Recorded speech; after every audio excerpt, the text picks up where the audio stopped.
Hello ladies and gentlemen, welcome back to another edition of Bluebaggers Edge, previewing the next game coming up, of course, the round 19 clash with North Melbourne. Of course, the teams have just been released, so the full teams, of course, whittled down from the extended interchange bench, so we will be going through that, of course, going through a few permutations around ins and outs, what that means in terms of our structure and lineup, and expectations. So let us do it. Let us kick things off with that, shall we? Here we go. So we've got the ins, Motlop.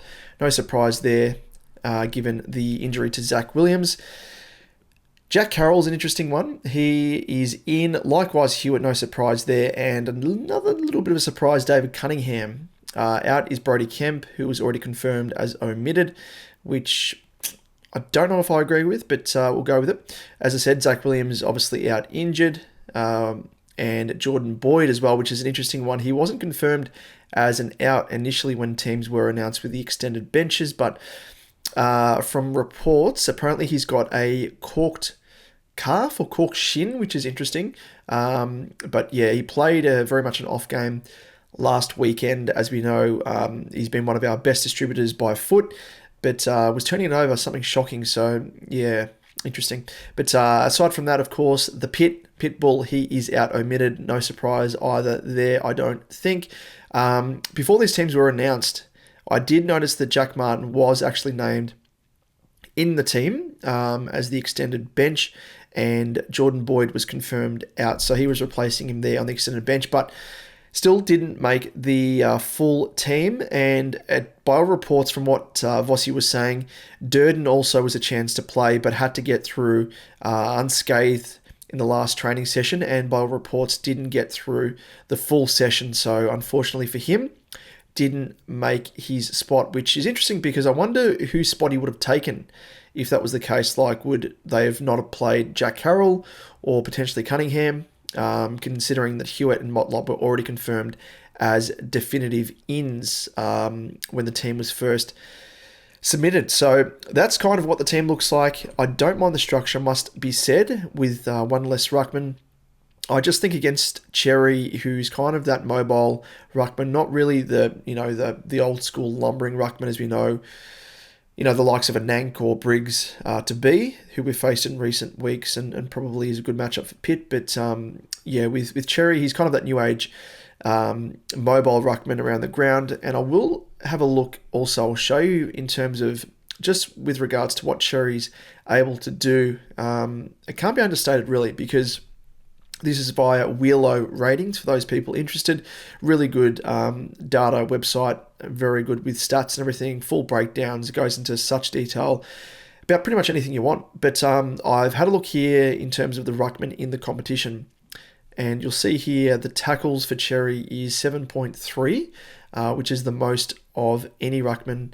Next best is Brodie Grundy with a 5.4 average per game, and Nank, as you can see there, 5.3. So really does, I guess, highlight the strength in Cherry. He's almost like another contested ball winner in the midfield for North Melbourne. So once we sort of look down, De Koning is at 3.6, not his bread and butter, but kind of falls sort of amongst the average of other ruckmen in the competition there. But in terms of what Cherry's been able to do with regards to his hit-outs to advantage, we'll just sort that. And he is down the list here. He's at 8.2. Where is TDK? He's not even on the list, which is interesting. He might be on the next page. There we go, 5.9. And if we sort it by advantage percentage, based upon the number of, I guess, ruck contests they have, TDK is 28.6%. Sorry, 28.8%, apologies. And Cherry's not even on the page. He is, next page, 25.7%.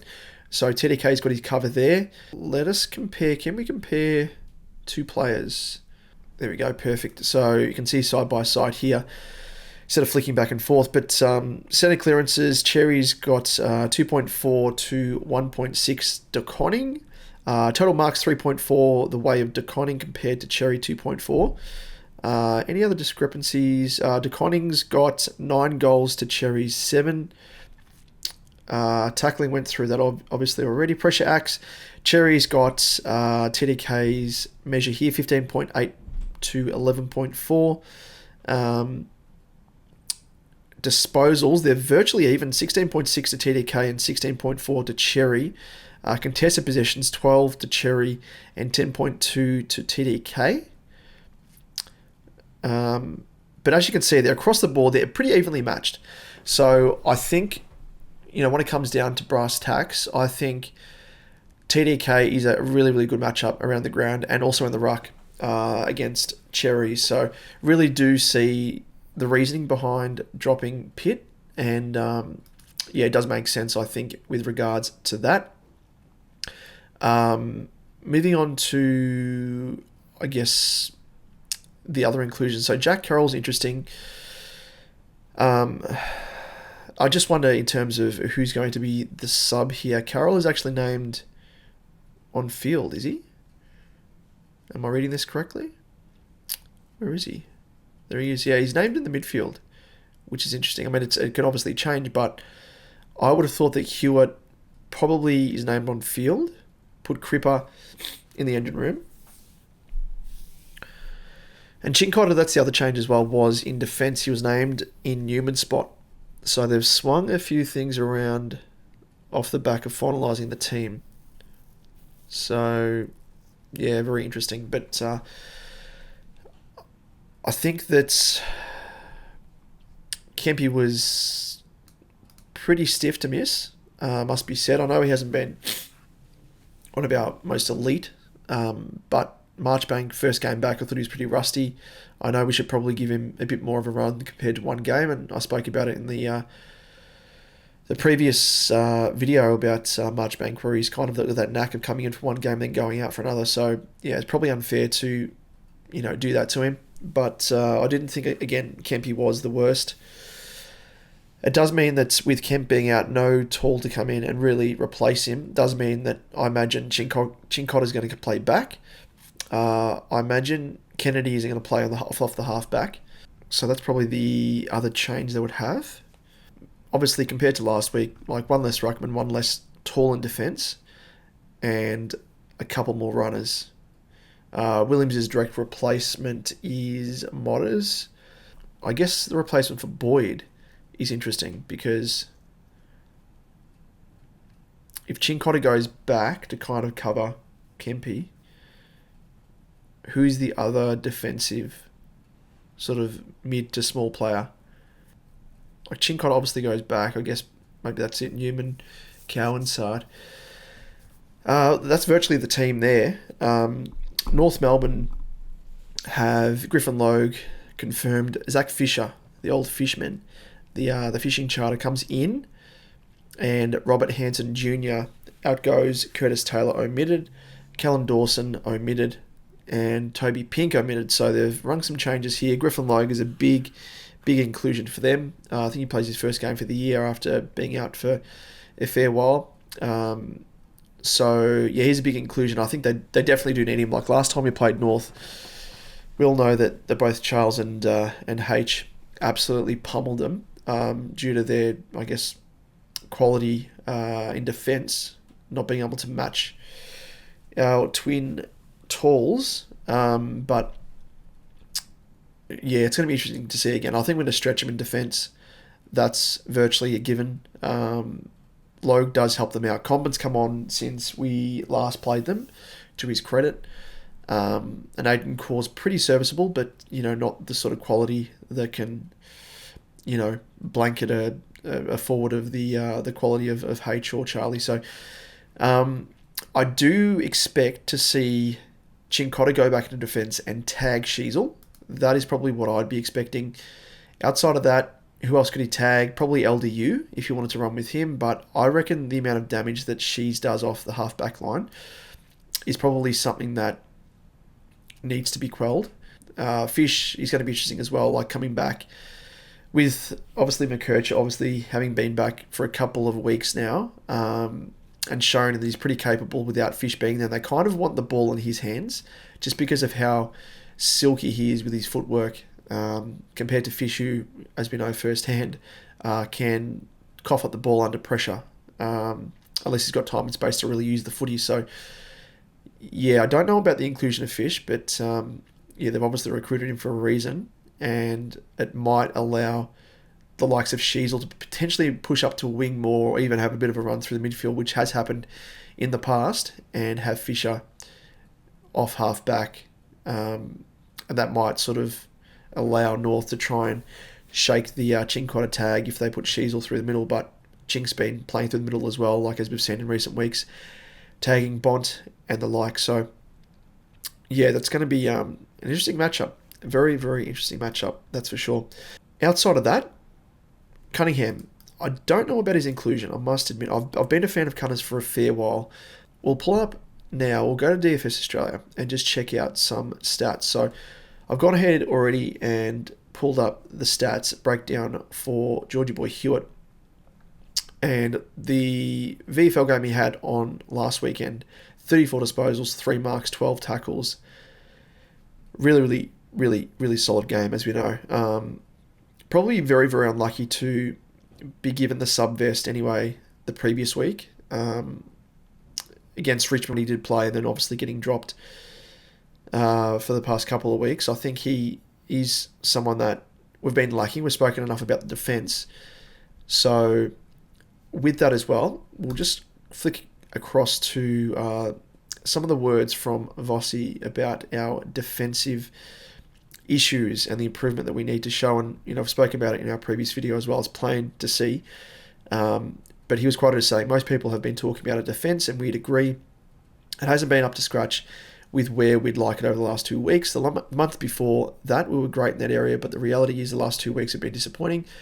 There's some really simple things within it. It's not like there's a lot of big things, which is interesting for him to say, because it probably indicates that it's more so individual players as opposed to the structure or the way that defensively either they're structuring up or, moving the ball, switching the ball, all that sort of stuff, transitioning out of defence.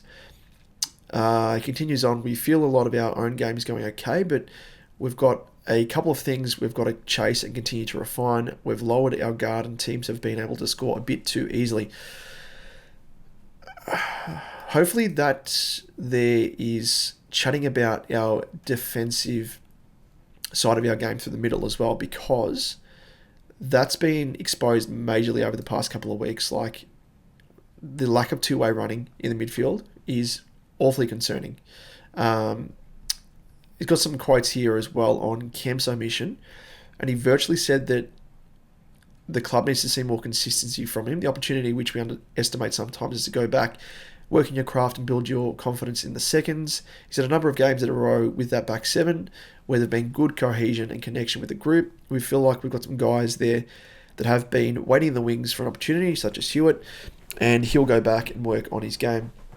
We still see him playing a really strong role for us going forward, but he's got to chase a couple of things and hopefully gets back into the team pretty quickly.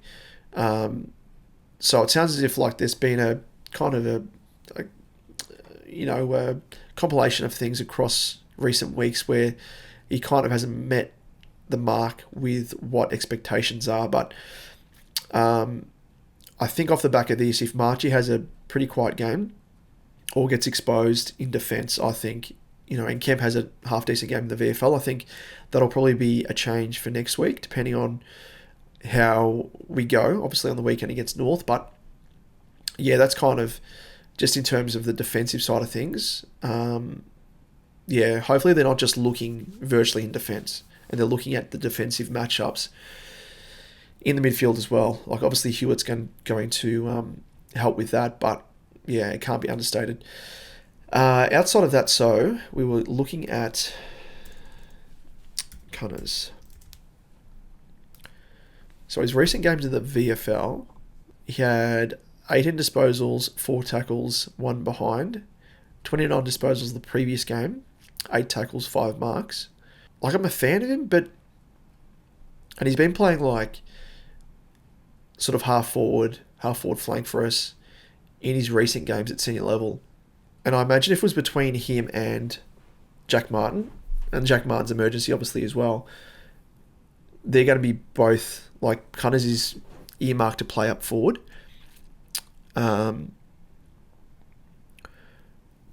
Which I don't know if we'd really need him. Like, we've already obviously got Owies, we've got Motlop, Fog Dog. Yeah,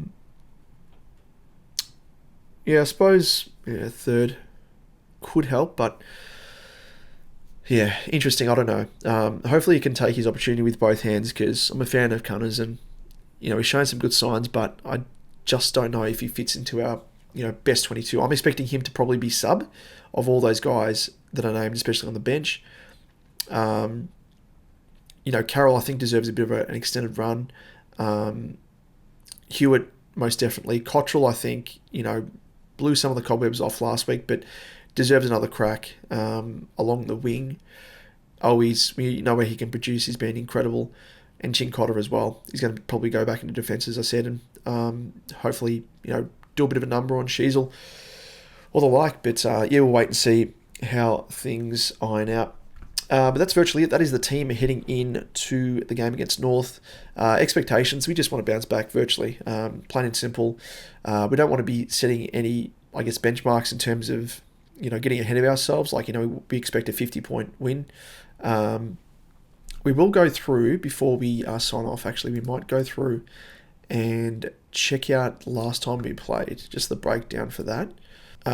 So last time was 12-9-81, North Melbourne to Carlton 21-11, 137. So it ended up being a 56-point win in the end. Yeah, we started pretty strong. Another 5 goals in the second quarter, 6 goals the third, and then 5 goals the last. So we got a bit of momentum after from the second quarter onwards, which was good to see. But we've been conceding points, to opposition pretty majorly over the past few weeks. So that's probably one area that I'm looking for us to make an improvement on defensively. And I know that's kind of what Moss is talking about, but restricting the score, but also posting a nice score as well. And I think it's probably a perfect storm for us to do both, work on both areas of our game, and come out firing, get the win, and then that'll hopefully leapfrog us into a good position against Port the next round. So, yeah, hopefully we can do a bit of a number. Just have a quick look at the breakdown. So, as I spoke about, Harry kicked 5 goals, Charlie 4 goals, always 3 goals. He's been in incredible form. Hopefully they can continue.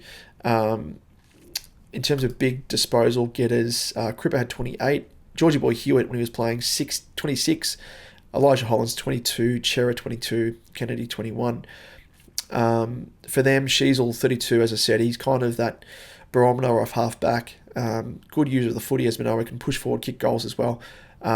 So he's probably the one I'd be tagging, and then LDU is a bit of a backup if we don't go for Shees.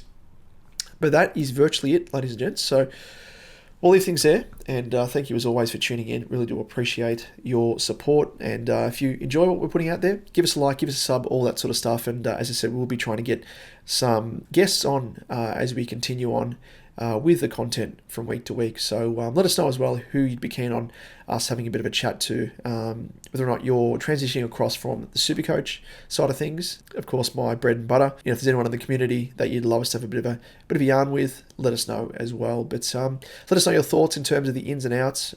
Would be keen to hear your thoughts in the comment section below. But aside from that, ladies and gents, we'll see you in the next one. All the very best, and go Baggers.